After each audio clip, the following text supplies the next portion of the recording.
이 일이 있은 후에 바울이 마게도냐와 예루살렘에 가기로 작정하여 이르되 내가 거기 갔다가 자기를 돕는 사람 중에서 디모데와 에라스도 두 사람을 마게도냐로 보내고 자기는 아시아에 얼마 동안 있으리라. 할렐루야. 하여간 이 낮에 나오는 분들이 복 있는 분들이죠. 낮 집회에 나올 수 있다는 것은 얼마나 큰 여러분 복이에요. 신랑을 잘 만나서 일을 안 해도 먹고 살만 하고 일을 그렇게 하고 싶은데 써주는 놈도 없고, 어찌됐건 이 낮에 나오는 분들은 하나님의 은혜를 주셨고 또 주를 위해 은혜 받는 자리에 있으니까 무조건 여러분들이 책임지고 은혜 받아야 교회가 부흥하고, 아멘이 꼭 요단강 가기 직전이라니까요. 교회가 부흥하고 또 사역이 넓어지고, 무슨 일을 다 해도 낮에 나오는 분들이 할 수밖에 없어요.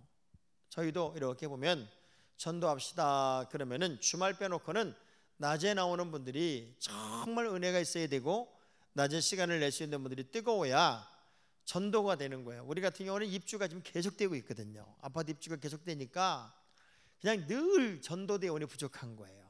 낮에 좀 나와라 그러면은 꼭 나오는 사람만 나오지 조금이라도 은혜가 없는 사람은 나오지 못하더라고요. 그래서 오늘 낮에 나온 여러분들이 책임지고 은혜를 받으셔야 돼. 아멘을 안 해도 책임지고 은혜를 받아야 되고, 옆 사람에게 그런 의미에서 책임지고 은혜 받으셔야 합니다. 책임지고. 제가 오늘 내일 이틀 동안 이제 시리즈 설교를 좀 할 거예요. 바울이 2만 1000km를 이동을 하면서 말씀을 전합니다. 근데 바울이 복음을 전하는 아주 중요한 기준이 고린도서 1장 24절의 말씀에 있어요. 그는 이런 얘기를 합니다. 나는 너희들의 믿음을 주관하려는 것이 아니라 너희들의 기쁨을 위하여 이 믿음을 더하게 하기 위해서 나는 수고하겠다, 그런 얘기를 해요. 그러니까 주관을 하겠다라고 하면은 간섭이 되고 명령을 하니까 바울이 2만 1000km를 이동하면서 복음을 전했던 가장 중요한 것은 성도들 각자의 심령 속에 기쁨을 주고 싶었어. 기쁨. 이게 기쁜 아멘은 아니죠, 그죠? 기쁨을 주고 싶었어요. 근데 우리가 구원의 감격을 경험한다, 지금 예수를 믿는다, 그리고 천국 백성이 되었다, 그러면 그게 기뻐요, 안 기뻐요? 제가 아주 쉽게 설명해 볼게요. 죽을 수밖에 없었는데 누군가 때문에 내가 장기를 기증받아서 극적으로 살아났어요. 극적으로 살아났어요. 그래서 내가 제2의 인생을 살아요. 고마울까요, 안 고마울까요? 그런데 그 장기를 준 사람의 부모님을 어떻게 찾아서 인사를 하러 갔어요. 무슨 인사를 하러 갔냐면, 내가 어떻게 해야 이 은혜를 보답하겠습니까? 그랬더니 무슨 부탁을 하냐면, 어떤 것도 나를 보답할 필요는 없습니다. 단지 다시 사는 인생이니까 우리 아들의 목과 똑같이 기쁘게 좀 살아주시고요, 다른 사람이 어려우면 그 어려움을 좀 도와주면서 살았으면 좋겠고요, 주변 사람을 위해서 사랑을 좀 많이 주고 살았으면 저는 그게 제 모든 소원입니다. 그 얘기만 듣고 왔어요.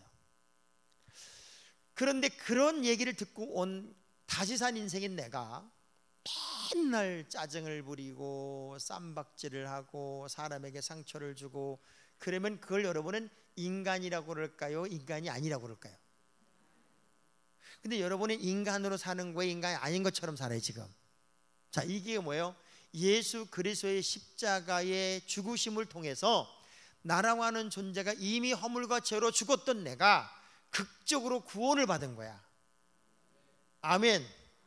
이 극적으로 구원을 받았는데 우리 예수님이 뭘 부탁했냐면, 어떻게 하면 이 은혜에 보답할까요? 그랬더니 아무것도 할 거 없어. 이웃 사랑하고 항상 기쁘게 살고 감사하게 살면서 어려운 사람에게는 선한 일, 착한 일을 하고 살아주면 좋겠네. 그 말만 한 거예요.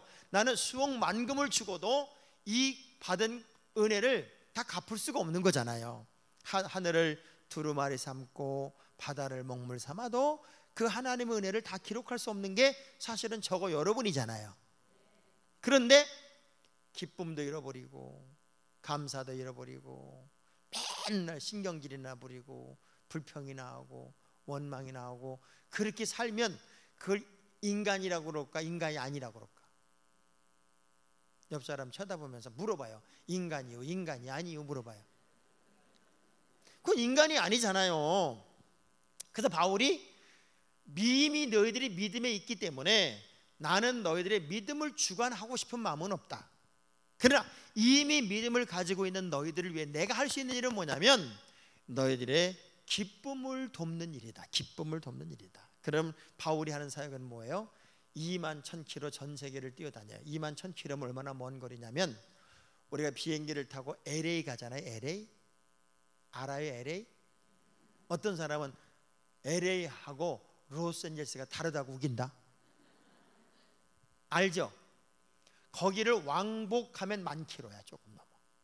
그러니까 LA를 비행기로 왕복하고 나오면 10,000km가 조금 넘는데 거기를 2번 이상 왔다 갔다 한 거리로 바울은 복음을 들고 나는 얻어 터지지만 모든 사람에게 예수를 전해서 그들의 기쁨을 돕고 싶은 것이 바울의 사역이어서 어딜 가도 대접받으려고 하지 않았고 섬기고 그리고 사랑하고 복음을 전하는 그 일을 감당을 해요. 자, 그러면 복음이 세계화될 때 있었던 바울의 그 복음의 동선을 따라가 보면 과연 복음이 증거되는 곳에는 어떤 역사들이 나타났는지가 아주 자연스럽게 나타나게 돼요. 자, 봐요. 제가 지도를 좀 그릴게요. 지도는요 대충 그리는 것 같아도 지명만 알아보면 다 잘 그린 겁니다. 자, 이렇게 지도를 제가 그리고 지역을 이렇게 잘라줘서 여기가 이스라엘이고 이게 그리스고 이게 터키고 그러면 여기가 지중해인 건 아시죠? 이 안쪽은 에게해고 여기 아드리아해입니다. 아드리아해. 이 정도는 다 아셨죠? 어디 대답을 안 해요, 여러분.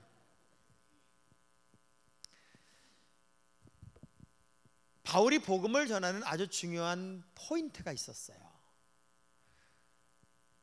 다메섹으로 가면서 이제 예루살렘에서는 만족을 못하고 예수 믿는 사람들 잡아 죽이는 거에 만족을 못했던 이 바울이 다메섹까지 가서 내가 예수 믿는 사람들 다 잡아온다고 가는 도중에 그가 하나님을 경험하잖아요. 그리고 바로 3년 동안 아라비아 사막에 가서 깊은 회개와 그리고 훈련의 시간을 거치고 복음을 전하는 특별한 사명을 감당하다가 예루살렘으로 돌아왔어요. 그랬을 때 사람들이 나도 이제 예수 믿어요, 나도 예수를 믿을 거예요, 나도 예수를 증거합니다 이렇게 얘기하는 바울을 어느 누구도 믿을 수가 없는 거예요. 너무나 갑자기 변했기 때문에, 너무나 악랄한 사람이 너무나 많은 부분의 변화가 일어나서 믿을 수가 없는, 제자들의 공동체도 이 바울의 회심을 믿지 않았으니까요. 근데 유일하게 믿었던 사람이 누구냐면 바나바였어. 바나바. 누구라고요? 바나나가 아니고 바나바예요. 바나바한 사람은 유일하게 믿었지만 결국 제자들의 공동체에 머물지 못하고 바울이 어딜 가냐면 자기의 고향인 길리기아 다소라는 데로 가서 10년 정도를 사실은 많은 어려움을 겪어요. 왜냐하면 유대인 중에 유대인이고 가말리엘 문화생으로서 학벌도 최고이고 그야말로 촉망받는 유대인의 수제예요. 수제. 그런 이 아들이 어느 날 고향에 돌아왔는데 예수 믿는 사람이 되어 돌아왔으니 이게 얼마나 큰 충격이냐면 이슬람을 믿다가 기독교를 개종하면 이슬람 사람들이 가만둬요. 죽인다고 그래요. 유대교는 지금도 예수 안 왔다고 그러거든요. 근데 이미 예수가 왔고 그분은 날 위해 죽으셨고 내가 그분을 믿어 천국 간다는 얘기를 퍼뜨리고 다니고 그 믿음을 이야기하는 바울은 유대인들의 입장으로 보면은 이단아도 미친놈도 이런 미친놈이 없는 거예요. 그래서 아마 가족에게서 버림도 받고 그때 장막 짓는 기술을 배우지 않았을까? 왜? 먹고 살아야 되니까. 이 사람은 최고의 가문에서 태어났고 공부도 무지하게 많이 했던 사람이지만 예수 때문에 팔자가 확 핀 사람이에요. 팔자가 드세진 사람이에요. 여러분 같으면 이런 예수 믿을까요? 안 믿을까요? 근데 바울은 예수를 믿어서 세상적으로 보면은 팔자가 확 핀 사람이 아니라 아주 팔자가 싸나워진 사람인데 내면의 기쁨을 주체할 수 없는 그 기쁨이 그를 이끌고 가고 있어요. 이 기쁨을 전하고 싶은 것이 바울의 사명이었어요. 자, 그런 중에 성경에는 안디옥이라는 도시가 두 군데가 등장을 해요. 안디옥, 어디라고요? 안디옥이 두 군데가 등장을 하는데 하나는 수리아 안디옥이고 하나는 비시디아 안디옥이라는 데가 등장을 해요. 근데 이 수리아 안디옥에는 어떤 사람들이 이제 교회를 세우고 모여 살고 있었냐면은 스데반의 일로 인해서 쉽게 말하면 스데반이 돌에 맞아 죽는 사건이 있었죠. 알아요? 이런 얘기 또 처음 들어봐요. 스데반이 돌에 맞아 죽는 사건이 있었어요. 그때 그 보증을 섰던 사람이 누구예요? 사울이에요. 사울. 자, 그 일로 인해서 신앙의 자유를 찾아서 믿음의 자유를 찾아서 이 수리의 안디옥이라는 곳으로 이주를 한 기독교 공동체가 있어서 수리의 안디옥 교회를 형성하고 있었어요. 그러니까 고난 가운데 예수를 좀 더 잘 믿고 싶어서 모인 공동체니 얼마나 은혜가 있었겠어요. 얼마나 사랑으로 뭉쳤겠으며 얼마나 영적으로 건강했겠으며 얼마나 뜨거운 기도가 있었겠으며 얼마나 복음에 대한 열정이 있었겠어요. 저는 아멘 할 때까지 계속 해보는 거예요. 그냥 여러분은 4번을 해도 아멘을 잘 안 해. 다시 해볼게요. 얼마나 뜨거웠으며 얼마나 기도가 열정적이었으며 얼마나 복음에 대한 감격이 넘쳤으며 그야말로 이 수리안디옥 교회 교인들은요 불이 붙어서 불이 꼭 참 좋은 교인들 같았나 봐. 이때 아멘 안 하는 사람은 신천지일 확률이 있어. 너무나도 뜨거운 이 안디옥 교회 이야기가 소문이 되어서 이스라엘에까지 이르게 돼요. 하여간 교회가 부흥하려면 무조건 교회가 소문이 잘 나야 돼.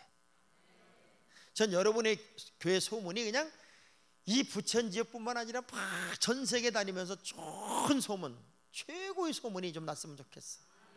그 교회는 사랑이 많대. 그 교회는 성도들이 어쩌면 그렇게 인정이 많은지, 그 교회는 어쩌면 그렇게 말도 이쁘게 하는지, 교회는 어쩌면 생긴 것도 이쁘게 생겼는지 막 이런 좋은 소문이 나고 목사님은 말도 못해서 그냥 너무너무 좋으시고 이런 게 막 소문이 나야 되는데 입만 열면 불평을 하고 원망을 하면 누가 그런 교회를 가겠냔 말이에요. 그러니까 좋은 소문이 막 바로바로 퍼져나가는데 이 예루살렘까지 소문이 퍼져나가니까 이 안디옥 교회에 목사님을 보낼 수밖에 없었어요. 그래서 초대 목사님이 여러분 잘 아는 바나바 목사님이 오세요. 누가 왔다고요? 바나나가 아니라고 그랬어요. 바나바 목사님이 와서 보니까 얼마나 뜨겁고 얼마나 열정적이고 어떻게 아멘도 잘하고 어떻게 표정도 예쁘고 마음속에 이 뜨거운 교회에 누가 같이 동역할 사람이 있으면 좋겠다 하는 생각이 드는 거야. 혼자는 감당이 안 될 것 같은 그런 마음이 들어서 딱 떠오른 사람이 누구였냐면 바울이 떠오르는 거야. 바울이 떠올랐는데 보니까 멀지 않은 곳에 살고 있잖아요. 그래서 바울을 불러서 이제 수리안디옥 교회 둘이 함께 1년 동안 사역을 해요. 참 목회자들에게 최고의 복은 좋은 동역자를 만나는 거더라고요. 정말 좋은 동역자를 만나면서 이 성도들이 얼마나 은혜를 많이 받고 얼마나 감동적이고 얼마나 불이 넘치는지 이분들이 1년 동안 그렇게 말씀을 듣다가 이런 깨달음이 온 거예요. 이런 깨달음. 이 좋은 말씀을, 이 아름다운 말씀을, 이 복음의 기쁨의 이야기를 우리만 들을 수는 없다는 거예요. 교회가요, 건강하려면 성도들이 철이 들어야 돼. 그래서 무슨 생각을 했냐면, 우리만의 목사님으로 만들지 말자. 우리만의 목사님으로 만들지 말고 이제 일정한 시간 동안 많은 곳을 가서 복음을 전하고 오실 수 있도록 우리가 파송을 해드리자. 그래서 그들이 함께 모여서 금식하며 기도하다가 두 목사님을 선교사로 보냅니다. 보통 은혜로운 교회는요, 목사님, 우리가 알아서도 잘 할 테니까 목사님 주일만 지켜주셔도 괜찮아요. 그냥 전 세계 다니시면서 말씀도 전하시고 어려운 데 가서 도와도 좀 주시고, 전 목사님도 그냥 막 풍성한 사역을 좀 해주세요. 이래야 되는데 은혜가 떨어진 교회는 그냥 목사님만 어디 가면 어디 가셨대? 어디 가셨대? 아주 24시간 밀착 감시야. 어떻게 할 수가 없어. 꼭 어린아이 그냥 맨날 목사님만 젖을 빨아먹는 어린아이와 똑같아. 그래서 목회를 해보니까 누가 제일 고마운 분이냐면, 알아주든 안 알아주든 언제나 그 모습, 언제나 그 자리, 한결같은 그 사람을 보면은 그렇게 고마울 수가 없어. 그런데 목사님 앞에서는 그냥 홀딱거리고 잘해. 그러다 목사님만 없으면 새벽 예배도 안 나와.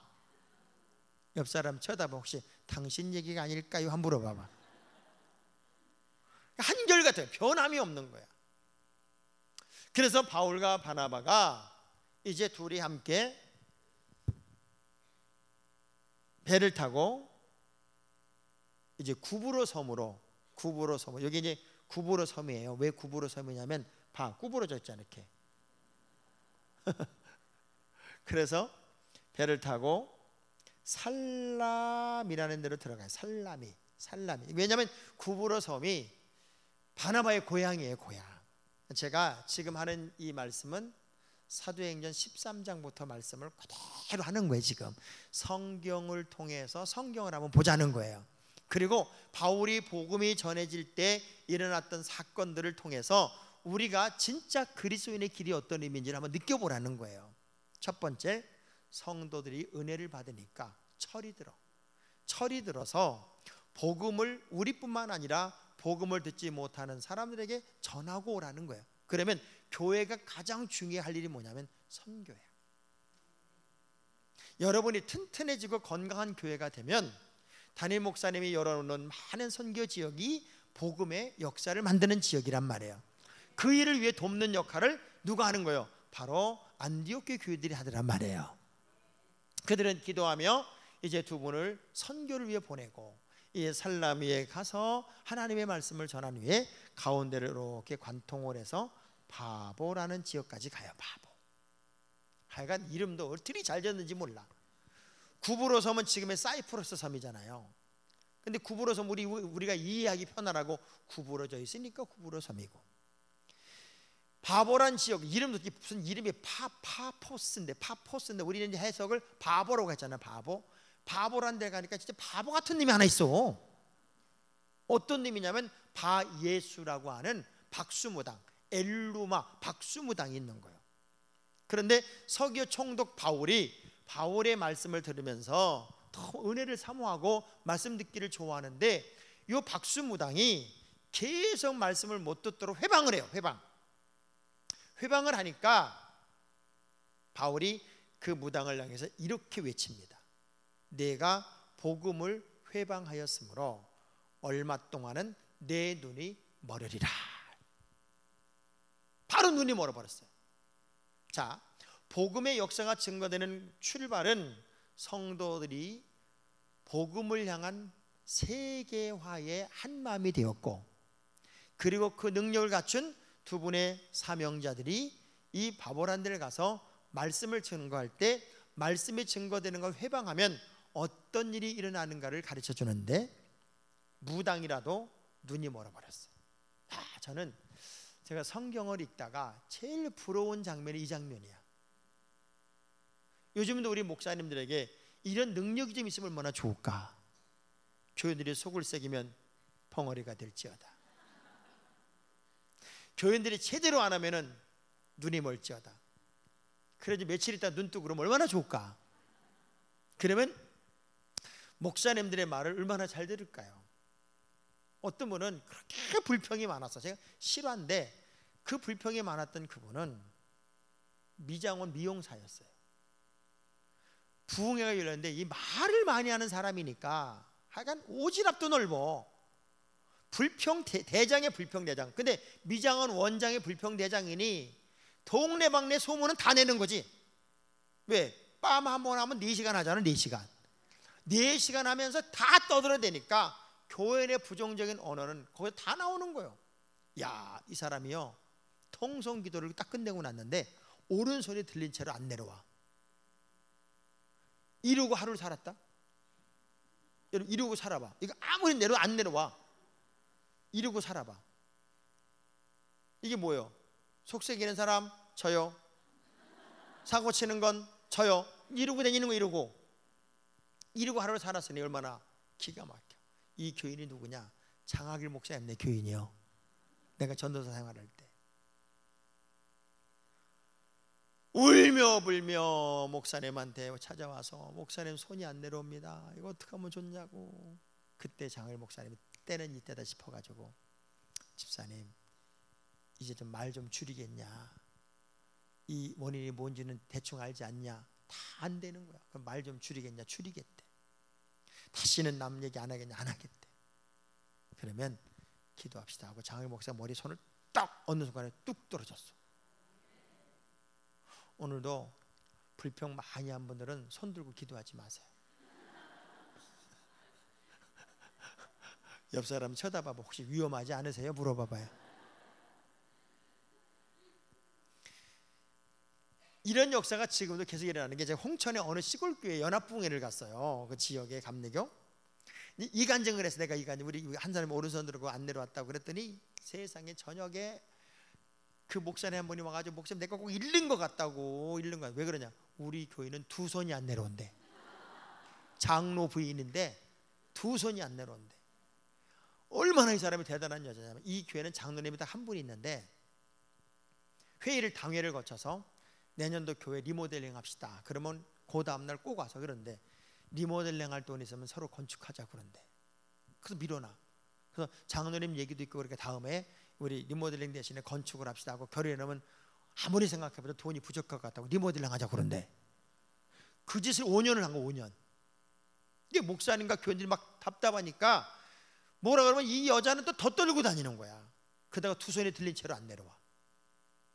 오늘도 하나님이 버르장머리 없는 것들은 고치는 법이 있더라고. 그래서 눈이 멀게 하고, 거기서 이제 이 살라미에서 마가 요한과 함께 동행을 하게 돼요. 그래서 마가 요한을 수행원으로 두었더라 하는 이야기가 이 살라미 사건이죠. 그런 사건이 있고 난 다음에 이제 무트로 들어간 게 여기가 버가라고 하는 지역이에요. 버가. 이 버가라는 지역에 갔는데, 이 버가에 가자마자 마가 요한이 뭐라 그러는가 하면, 나는 이제 안 가겠대. 고만 가겠대. 그래서 요한이 함께 동행하다가 떠나버린 데가 여기 버가예요. 그러니까는 요만큼 가고 떠난 거예요. 처음에는 뭐 한다고 펄떡거리고 하다가 조금만 힘들면 금방 그만두는 사람들 있잖아요. 그런 사람이 버가 증후군이라고 그래. 처음에는 의욕도 있어, 열정도 있어. 조금만 어려우면 금방 포기하고 나 안 할 거예요. 이런 스타일이 버가 같은, 마가 증후군이라. 우리가요, 주의 일을 감당할 때는 장애물도 있고 문제도 있고 어려움도 오겠지만, 제일 중요한 게 뭐냐면 끝까지 잘하는 거예요. 주먹 불끈 쥐고 따라서 나는 끝까지 잘해보겠습니다. 그러니까 최후에 웃는 자가 진짜 웃는 자잖아요. 그런데 끝까지 잘하는 사람이 그렇게 많지는 않은 것 같아. 그냥 뭐 자기 기분이 좋았을 때는 할렐루야 놀렐루야 난리가 나. 아무도 감당이 안 돼. 그러다가 삐치면 금방 영하 38도야. 나는 이제 조용히 예수 믿을 거래. 조용히 예수 믿을 거래. 여러분, 조용히 예수 믿는 게 어디 있어요? 예수는 믿음의 사람은 세상에 비치고 소금이어서 숨을 수도 없잖아. 근데 어떻게 조용히 믿어요? 조용히 믿으려면 절간을 가야지. 그래서 교회 안에 자폐아들이 너무 많아. 영적인 자폐증 환자들이 너무 많아서 나는 간섭받기도 싫고, 나는 그냥 누가 간섭하는 것도 싫고, 나는 그냥 내가 하고 싶은 것만 할래. 이건 믿음이 아니에요. 내가 한 일보다 너희가 더 큰 일도 할 것이다 라고 주님이 마지막 말씀을 남기고 승천하셨단 말이에요. 그러면 여러분은 내가 할 수 있는 양만큼만이 아니라 더 큰 일을 감당하기 위해 애쓰고 노력하는 모습이 여러분에게 보여야지요. 아멘. 아멘. 근데 마가는 떠나갔어요. 그리고 이제 무트로 들어가서 피시디아 안디옥이라는 데를 들어간 거예요. 자, 이 피시디아 안디옥이 지금도 우리가 성지순례를 가보면 큰 도시예요. 큰 도시고, 그리고 이전 고대 도시가 터가 굉장히 많이 발굴된 데가 이 피시디아 안디옥이라는 데예요. 여기를 가보니까 세상에 이스라엘 백성들은 그때부터 얼마나 디아스포라 된 사람들이 많았었던지, 이 피시디아 안디옥, 지금의 터키 땅이죠. 이 터키 땅에 회당 모임을 하고 있어. 회당 모임. 바울은 처음에 복음을 들고 어디로 가냐면 유대인들이 모인 회당으로 갔다고요. 그래서 그들의 모임에 함께 참여를 하다가 거의 끝날 즈음에 회당장이 그렇게 얘기하는 거예요. 더 이야기하실 분 혹시 있어요? 하고 물어보니까 바울의 손을 탁 들고 한 편의 설교를 합니다. 근데 봐요, 바울의 한 편의 설교가 얼마나 영향력이 있었는지 그 안에 있던 모든 사람들이 소동이 일어나요.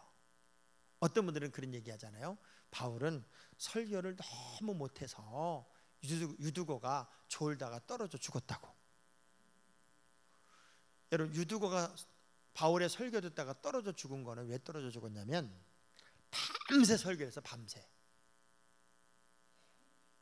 설교도 했지만 왜 떨어지고 좋은 사람이 난간에 걸터 앉아 조냐고. 자려면 좀 편한 데 가서 자든가 그러지. 그래서 바울이 설교를 못했다고 이야기하고 단편적으로 그렇게 말하지만 바울은 설교를 얼마나 잘했냐면 한편의 설교 딱 끝남과 동시에 이런 얘기를 해요. 당신의 말은 실로 놀랍습니다. 오늘 전한 이 말을 다음 안식일에도 그대로 좀 전해주면 안 되겠습니까? 이야, 저는요, 제가 아무리 설교를 잘해도 지난번 한 설교를 이번에 또 하면 여러분, 저 지난번에 들은 얘기인데, 그렇게 얘기할 사람이 기억력 좋은 사람은 거의 없겠지만 있어. 또 몇 사람. 그래서 저는 할 수만 있으면 지난번 설교를 가급적이면 안 해요. 5년 지나서 목사님 그냥 리메이크업 하는 식으로 한 번만 더 하면 좋겠어요. 그렇게 할 수도 있죠. 그렇지만 그때는 그때 은혜가 있었고 또 지금은 지금 은혜가 있겠지만 제가 개우 그 정도 설교 맨날 똑같은 거 18번만 할 필요는 없잖아요. 나도 성장을 위해서 바꿔야지. 근데 얼마나 은혜가 됐으면 오늘 들은 이 말씀을 다음 안식일에 한 번 더 해달라고.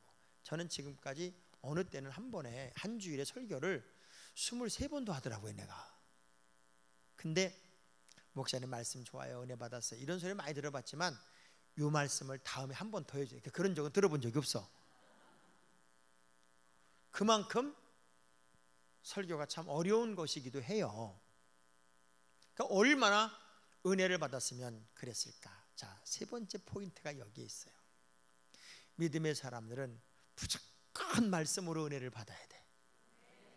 할렐루야. 은혜 없이 신앙생활하는 것은 죽음보다 고통스러운 거야. 그간 은혜 없는 신앙생활은 얼마나 힘이 들어요. 여러분 봐요. 그냥 의무적으로 나와 앉아있긴 하는데 하나도 은혜가 안 된다고 생각하면 그게 고문이지 예수 믿는 게 아니잖아요. 그런데 말씀 하나하나가 내 심령을 쪼개고 찌르고 감동이 되고 감사가 되고 너무나도 은혜가 되는 거예요. 그러니까 다음 안식일이 되었는데 온 시민들이 거의 다 모였대. 예를 들면 어제 제가 설교를 한 편 했는데 사람들이 그냥 입소문을 내가지고 오늘 저녁에 이 부천 시내에 있는 기독교인이 다 모였다, 이런 생각을 한번 해보란 말이에요. 한 편의 설교에 한 주일이 지나면 지금 핸드폰이나 카톡도 없는 그 시절에 얼마나 입소문을 내고 다녔으면 온 시민이 다 모였을까. 똑같은 말씀을 전했어요. 근데 어떤 일이 벌어져요? 유대인들이, 회당을 모이던 유대교인들이 예수를 믿겠다는 거야. 개종을 막 선포하는 거예요. 그러니 회당장들은 난리가 난 거예요. 이게 좋은 얘기인 줄 알았더니 이게 교인을 빼가네, 그런 느낌인 거지. 그래서 바울을 잡아 죽인다고 난리가 난 거예요. 그때 발에 먼지를 떨면서 나는 유대인들을 구원하기 위해 하나님이 보내셨지만 너희들이 나를 배척함으로 나는 이제 이방인에게로 가겠다라고 선포한 지역이 요 비시디아 안디옥이라는 지역이에요. 그래서 하도 죽인다고 난리 부리니까 여기 있지 못하고 이고니온에 가요. 이고니온 어디로 갔다고요? 이고니온에 가서 똑같이 말씀을 전하고 이제 어디로 가요? 루스드라로 갑니다. 어디로 갔다고요? 루스드라는 여러분이 잘 알아. 왜 잘 아냐면 디모데의 고향이고 바울은 거기서 디모데를 만나요. 그리고 루스드라에 가서 말씀을 딱 전하는데 놀라운 일이 벌어져요. 엄청난 일 하나 벌어지는데, 저도 여러분 눈을 보고 말씀을 이렇게 전하잖아요. 눈을 보고. 근데 저 사람 은혜 받는다, 딴 생각하고 있다, 지금 뭔가 고민이 많다, 아프다.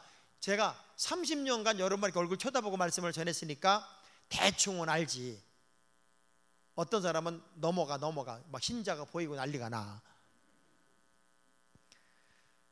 그런데 바울이 말씀을 전하면서 성도들을 하나하나 주목하여 보면서 말씀을 전하다가 어떤 사람에게 딱 멈췄어. 근데 그 사람을 딱 보는 순간 어떤 느낌이냐면 그 사람을 주목하여 보거늘 그 사람에게 구원이 있을 만한 믿음이 보였으므로 똑같이 말씀을 전하다가 어떤 사람하고 영적인 교감이 일어나는데 알고 보니까 그 사람은 나면서 한 번도 일어서 온 적이 없는 안진뱅이야. 그 안진뱅이를 딱 보는 순간 어떻게 말씀을 잘 듣고 어떻게 주목을 하고 있는지 막 감동이 되는 거예요. 말씀을 전하다가 감동이 된 거예요. 예를 들면 지금 제가 저처럼 막 말씀을 전하는데 여러분들이 막 저를 막 파먹을 것처럼 쳐다보고 그리고 아멘도 잘하고 막, 그런데 그중에 유별난 사람 하나 있는데 보니까 이 사람이 병이 있어. 얼마나 마음에 심장에 방망이를 치는 감동이 오는지 저 사람을 향하여 선포하고 명령하면 병이 떠날 것 같은 감동이 바울에게 와. 왜? 그 모습이 너무 은혜를 사모하고 구원 얻을 만한 믿음이 보인단 말이에요. 설사 그렇다 할지라도 제가 머리가 좋은 저 같은 경우는 그런 모험을 안 하지. 끝나고 나 좀 봅시다 이렇게 할 수도 있어요. 왜? 다 보는 데서 네 발로 일어서 걸어라 했다가 뭔 일은 아이씨 그럼 어떡할 거냐고. 얼마나 창피해.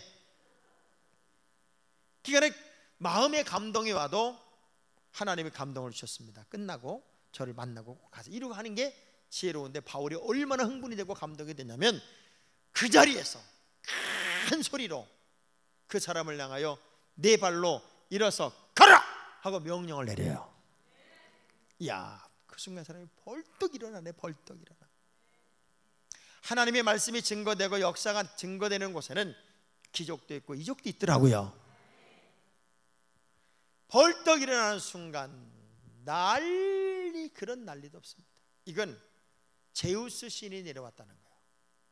그때는 하나님의 존재를 모르니까 그리스 신화가 전 세계를 퍼질 때니까 제우스 신이 내려왔고, 나이가 어린 바울은 제우스 신의 아들 헤르메스고, 나이가 좀 더 많은 바나바는 제우스 신이다. 그래서 두 사람을 막 신으로 추앙하기 시작하고 밖에 이제 성 밖에 있던 제우스 신전에 조그만 신전이죠.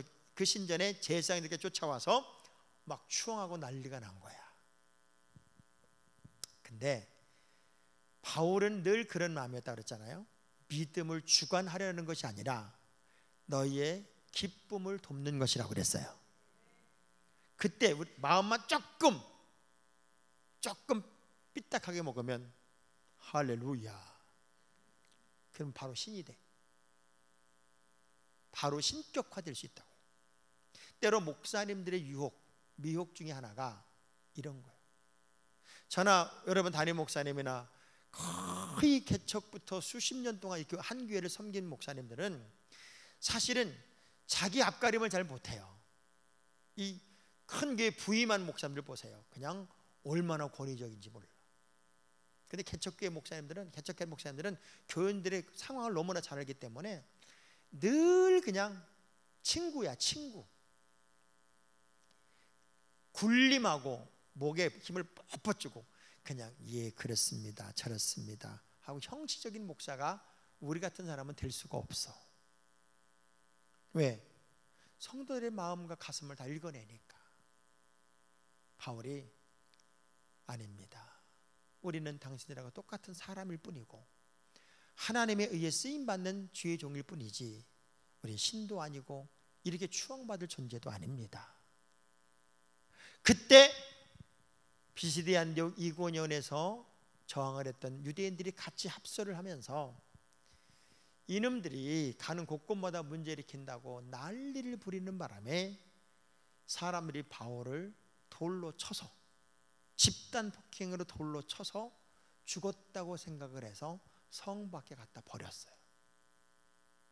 근데 사람들이 빙 둘러서서 죽었다고 거적대기 씌우는 바울이 벌떡 일어나 살아.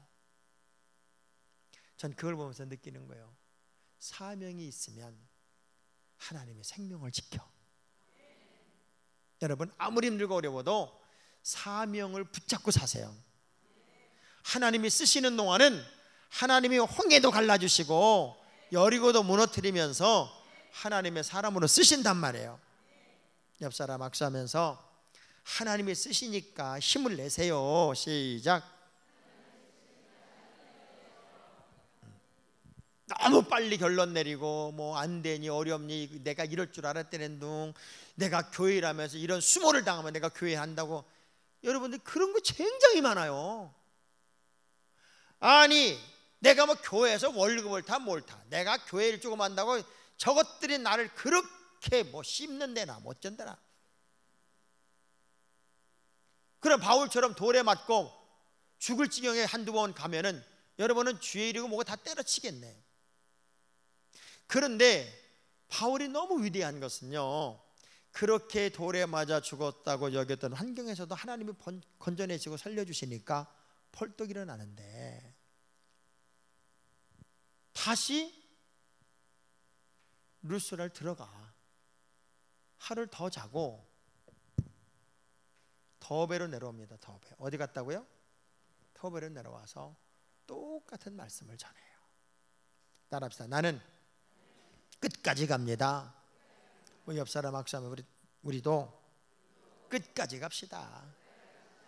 끝까지 가보는 거지. 하나님의 방법이면 끝까지 가보는 거예요. 자, 생각해 보세요. 이전에 교회마다 한국교회의 부흥을 선도했던 분들이 누구냐면 여자 권사님들. 여자 권사님들은 다 기도부대였어요. 사랑부대였어요. 특별히 여의도 순복음교회가 부흥할 때 보면 그때 구역장들 그 가방 하나 들기 위해서 얼마나 애를 썼어요. 사실 교회가 부흥하려면 주의 종이 부흥시키는 게 아니에요. 평신도들이 강해야 돼. 근데 옛날 권사님들 가만히 봐봐요. 옛날 권사님들은 첫째 못생겼어. 진짜 못생겼어. 왜 못생겼어요? 밭일 해야지 논일 해야지 이 대학교 때 일을 하면서도 교회 일에 올인을 하다 보니까 가꾸고 단장할 시간이 없어.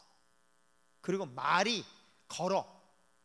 그러니까 이쁘게 다소곳이 나오는 말이 아니야. 예를 들면 젊은 새댁들이 권사님 우리 신랑이 속색이에요. 어떻게 하면 좋아요? 그러면 요즘 같으면은 얼른 나랑 찜질방 가자 이럴 거 아니에요?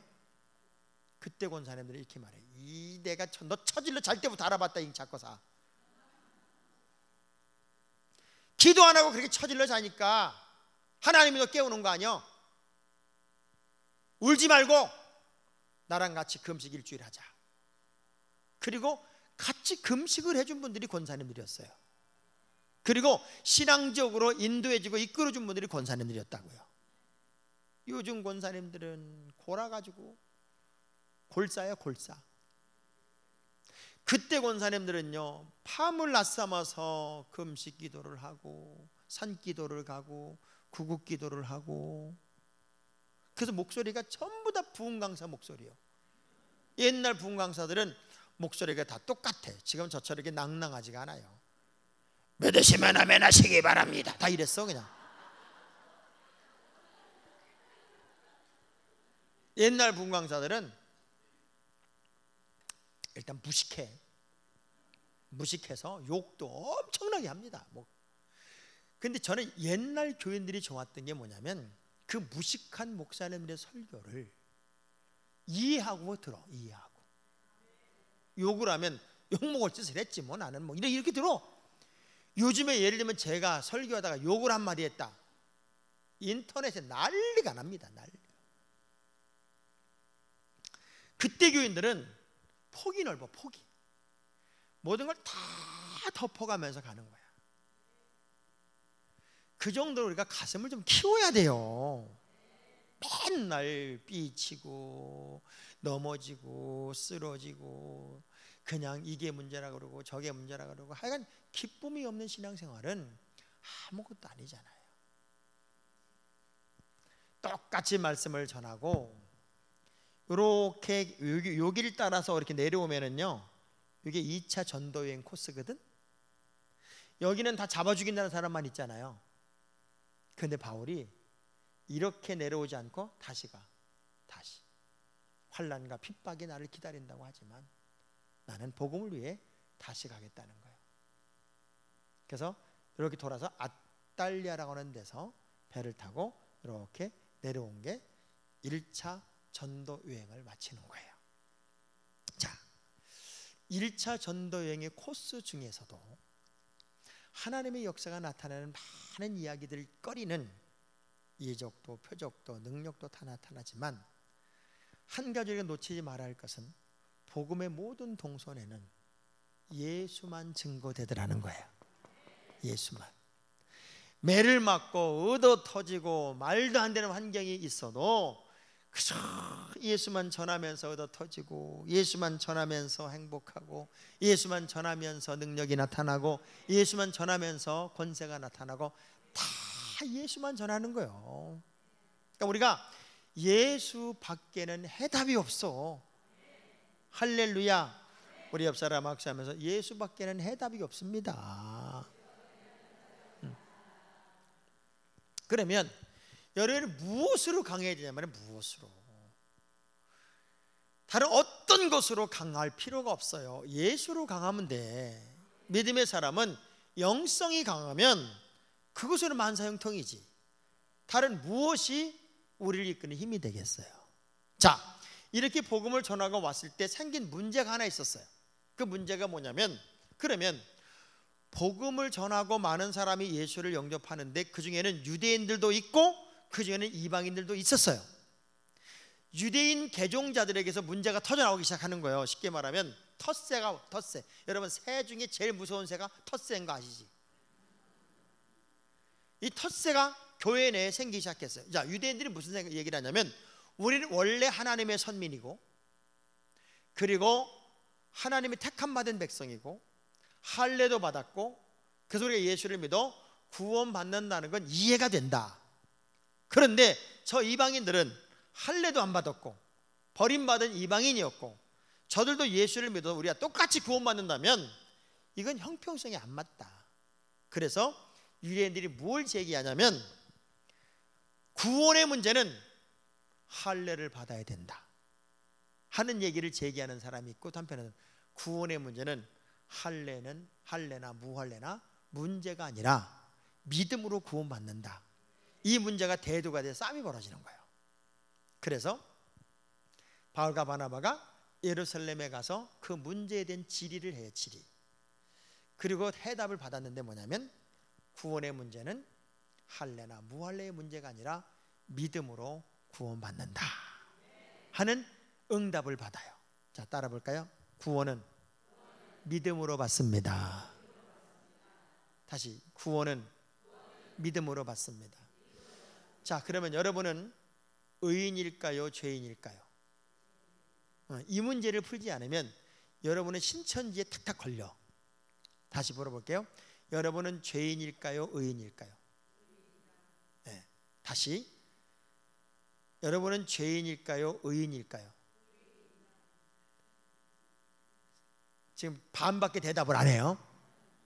여러분은 애매하면 대답을 안 하려고 그러는 습관이 있어요. 자, 제가 분명히 얘기했어요. 예수 그리스도를 믿음으로 말미암아 구원을 얻습니다 라고 얘기를 했어요. 이거는 어떤 의미냐면 신분의 변화예요. 신분의 변화. 신분의 변화는 하루아침에도 가능해요. 맞죠? 여러분이 이런 주부였는데 학교를 들어갔어요.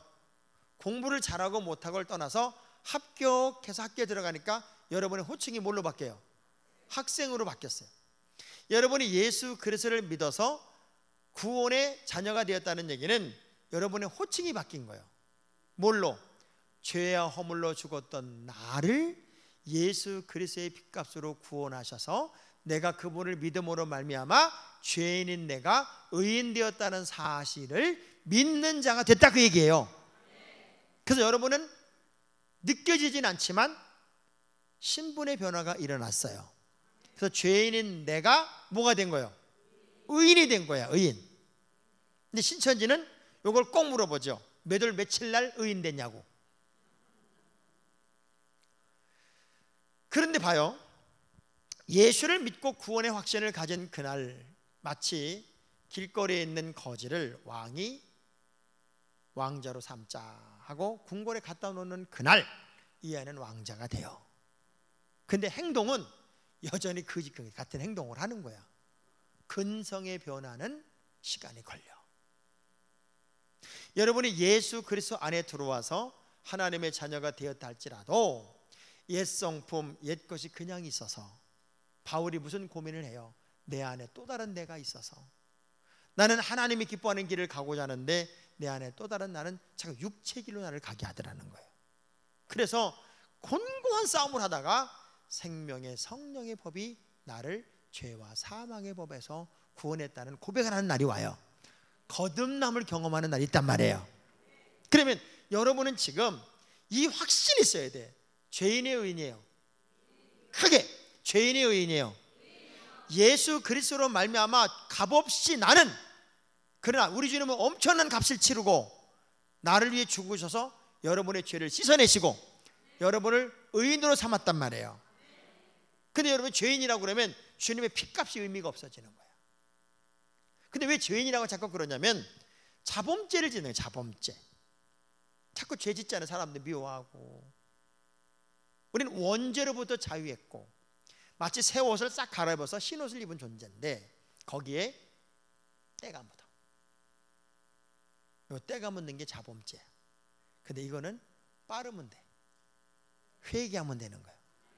근본적인 죄의 문제는 이미 해결을 받았고 이제 이 때가 묻는 이 더러운 때의 문제는 방향을 바꿔 회개하고 그리고 이런 무엇을 7번이라도 용서하시는 주님 앞에 내가 용서함을 빌면 주님이 용서하시고 묻지 않는 죄가 일반적인 죄다, 그 얘기예요. 그래서 여러분이 이미 의인이면 의인답게 살아야 되는데 자꾸 죄인이라고 얘기를 해. 죄인. 기도하면서 벌레만도 못하다고 그러고, 아니 하나님이 여러분을 벌레만도 못하게 줬어? 그런 기도하면 안 되지. 하나님이 여러분을 만들었을 때 걸작품으로 만들었단 말이에요. 옆 사람 하이파이브 하면서 어이 김의인, 이의인 이렇게 합니다. 하이파이브. 시작.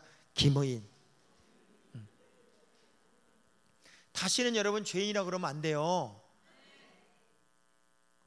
그래서 구원의 문제는 할례나 무할례의 문제가 아니라 믿음으로 말미암아 구원받는다는 사실을 회의를 통해 알려주고, 직접 바울과 바나바가 이 지역에 알릴 수가 없기 때문에 실라라는 사람하고 또 한 명을 붙여서 그 서신을 낭독하게 해주는 일을 하게 돼요. 그래서 그때 바울이 실라를 만나게 돼요. 그리고 실라와 2차 전도여행을 하게 되는 그 이유도 그때부터 출발이 되는 거예요. 그래서 2차 전도여행 이야기는 내일 하려고 그래요. 제가 오늘은 1차까지만 하려고 그래요. 여기까지만 출발을 해볼게요. 2차 전도여행을 이제 떠나기 직전에 바울과 바나바가 싸우는 일이 벌어집니다. 왜냐하면 바나바는 마가 요한을 한 번 더 데려가자 그러고, 바울은 하다가 그만두는 놈을 뭘 또 데려가냐고 그래가지고 싸움이 벌어졌어요. 싸움이, 어마어마한 싸움이 벌어졌어요. 그래서 둘이 갈라서죠. 그러니까 바울과 바나바가 싸울 정도니 여러분은 얼마나 싸우겠어? 얼마나 싸우겠어? 이 대한민국 교계가 하도 싸워서 교파가 엄청나게 나눠져 있잖아요. 그래서 남북 통일보다 더 어려운 게 교단 통일이라고 그러더라고. 그만큼 어려운 게 이 갈등 싸움이에요. 그래서 한경직 목사님에게 누가 그런 질문을 했어요. 목사님, 어떻게 교회가 부흥해요? 라고 물었을 때 한경직 목사님이 딱 한마디만 한 거예요. 교회가 부흥하는 법은 딱 하나다. 뭡니까? 안 싸우면 부흥한다. 안 싸우면. 우리 참 좋은 교회가 이름 그대로 너무너무 좋은 교회에서 안 싸워서 이렇게 교회가 부흥하지, 맨날 싸워봐. 싸우면요 교회는 깨지고 망가지고 부서지는 거예요. 우리 옆 사람 악수하면서 우리 그만 싸웁시다. 그만 싸워. 그러니까 어마어마하게 싸운 거야. 그래서 바울과 바나바와 마가는 구브로 섬으로 갔고, 바울과 실라는 이제 무트를 따라 다소를 지나서 1차 전도여행 코스로 이제 가는 게 2차, 이제는 무트로 가는 게 2차 전도여행 코스예요. 요 이야기는 내일 하겠다 그 얘기요. 여러분은요 지금 어마어마한 돈을 버는 거예요 지금. 왜냐하면 이스라엘도 가지, 터키도 가지, 내일은 그리스도 가고 이탈리아까지 갈 건데, 그리고 집에 가서 사도행전 13장부터 읽어보시면 오늘 이야기를 이렇게 재밌게 풀어내냐 하고 그 내용이 다 거기 들어있어요. 그래서 내일은 1인당 한 400만 원씩 버는 날이야. 정말 중요한 거, 교회는 복음의 동선을 따라가는 것이고, 복음의 열매가 맺히는 동선을 따라가면서 하나님의 역사도 기적도 경험하는 것이지만, 정말 중요한 것은 안 싸워야 교회가 부흥해요. 자, 오늘은 한 의자에 4명씩 앉아봐요. 한 의자에 4명씩. 한 의자에 4명씩 걸로 앉아봐요.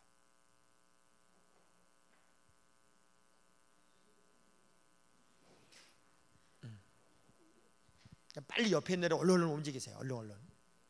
한 의자에 4명씩. 이 교인들이 얼마나 낯가림이 심하냐면요, 교회 안에 있는 성도들끼리도 그냥 맨날 내가 앉는 자리만 앉고 그 이상도 이하도 아니야. 4명씩, 뭐 4명이 안 되면 5명도 앉아보고.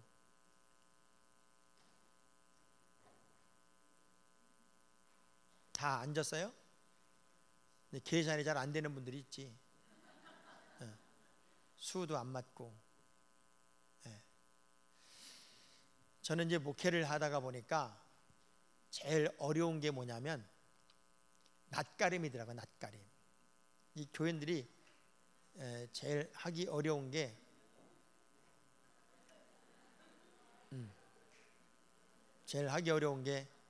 이 자기 바운더리를 벗어나는 거더라고요. 여러분 가만히 생각해봐요. 수십 년, 여기 36년 됐다고 그랬잖아요. 교회가 37년? 36년 됐는데 36년 동안 같은 교회를 다니면서도 그 사람하고 밥 한 번도 안 먹은 사람이 있다?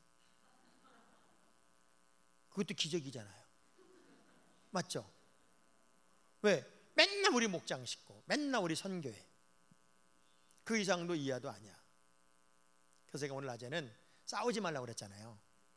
그래서 맨 오른쪽에 있는 분 일어나봐요. 제가 볼 때 오른쪽. 그러니까 여러분이 앉은 자리에서 왼쪽에 있는 분 일어나봐요. 벌떡 일어나봐요.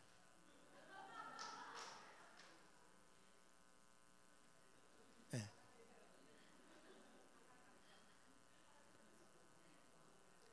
자, 이분들이 두 명씩 일어나봐. 또 하나만 일어나야지. 한 분만 일어나야지. 저와 이제 우리 유병영 목사님이 댕기면서 이제 하는 법칙이 하나가 있어요. 교인들의 사랑을 만들자.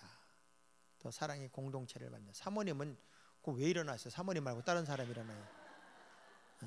참 저렇게 눈치가 없어.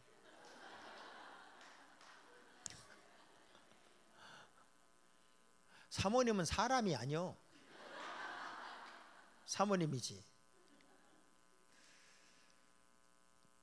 이게 중요한 거예요. 이게 일어나신 분들은 복을 받은 분들이에요. 왜냐하면 오늘 점심을 살 분들이기 때문에. 네. 근데 이제 보통 점심 먹으러 가면서 이제 이렇게 왜냐하면 아브라함이 부지 중에 천사를 대접하는 것도 대접 때문에 된 거잖아요. 그런데 이렇게 벼랑알이 일어나서 밥 살 수 있다는 게 얼마나 큰 은혜예요. 네. 여기 고객님이 안 일어났어요? 그 줄은? 네. 네. 그런데 절대 비싼 거 사면 안 돼. 1인당 한 10,000원 미만으로 사고, 나까지 먹으니까 실제적으로는 그렇게 많이 내는 건 아니야. 그죠? 한 3만 원 쓰는 거야. 내 건 빼야지. 내 건 빼고 나도 먹으니까. 그래서 뭐 백화점 식당 가니까 어마어마하게 좋은 데 많더만. 그래서 1인당 10,000원짜리 미만으로 식사를 나누면서 어떻게 하면 우리가 교회가 사랑의 공동체를 만들까? 우리 목장 식구들을 다 교회를 이끌어낼까? 근데 이제 배랑 안에 이렇게 앉았기 때문에 한 번도 같이 밥을 먹어본 적이 없는 사람하고도 앉아있고 낯선 사람하고도 앉아있어서 이제 불편하니까 이분들이 밥 사는 사람이 가다가 당신 일로 오고 당신 일로 가고 이렇게 바꾼다. 이렇게. 이거 바꾸면 지옥 가. 이대로 가야 돼. 이대로 알았죠? 이대로 가고 이제 정말 가서 밥을 먹었는지 안 먹었는지는 인증사진을 찍어야 될 거 아니야. 사진을 찍어서 담임 목사님한테 또는 부목사님한테 카톡으로 보내요. 그것도 무지하게 재밌게 찍어야 돼. 시원찮게 찍으면 안 돼. 너무너무 재밌게 찍어서 보내주세요. 자, 도저히 나는 밥을 오늘 살 수가 없다. 그런 분은 앉고 그 옆 사람이 일어나면 돼요. 그래서 잘 하고, 제가 오늘은 통성기도 없이 끝날 거예요. 통성기도 없이 끝나면 바로 여러분들이 식당을 가는 거예요. 자, 일어서신 분들 기도해 드릴게. 생명의 주님, 아브라함의 복이 천군 천사를 대접하다가 하늘의 복이 임했습니다. 믿음의 공동체 식구들과 단 한 번도 따뜻한 대화를 나눠보지 못했던 영혼들이 있습니다. 사랑의 찬도 나누지 못했던 인생들이 있습니다. 오늘 이렇게 주님이 사랑의 공동체로 4명을 붙여주셔서 하나의 가족으로 사랑의 찬을 나누며 아름다운 섬김의 시간을 가지려고 합니다. 대접하는 손길이 복되게 하시고 믿음의 식구들이 건강하여 잘못된 지출이 없게 하여 주옵소서. 우리 참 좋은 교회가 진정으로 사랑이 넘치고 아름다운 화목과 화합이 넘치고 복음의 역사와 열매가 넘치는 특별한 교회이기를 원합니다. 오늘 우리의 만남이 진정한 기쁨의 만남이 되게 하시고 아름다운 사랑의 화합을 나누는 승리의 만남이 꼭 되게 하시되 대접하는 손길 복 내려 주옵소서. 이젠 우리 주 예수 그리스도의 크신 은혜와 아버지 하나님의 무한하신 사랑하심과 성령님의 감화감동하심이 귀한 가정 이제부터 영원까지 함께 하시기를 간절히 추고나옵나이다. 아멘.